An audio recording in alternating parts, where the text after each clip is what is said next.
శ్రీ దుర్ముఖి నామ సంవత్సరం ఉత్తరాయణం మాఘమాసం శిశిర ఋతువు శుక్లపక్షం సోమవారం తిథి తదియ తెల్లవారుజామున 4:44 వరకు నక్షత్రం శతభిషం రాత్రి 11:04 వరకు వర్జం ఉదయం 6:15 నుండి 7:52 వరకు తిరిగి తెల్లవారుజామున 5:23 నుండి 6:58 వరకు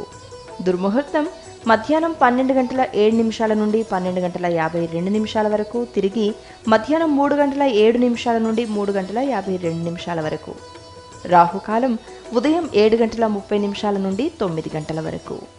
శుభ సమయం మధ్యాహ్నం 3:52 నుండి సాయంత్రం 5:28 వరకు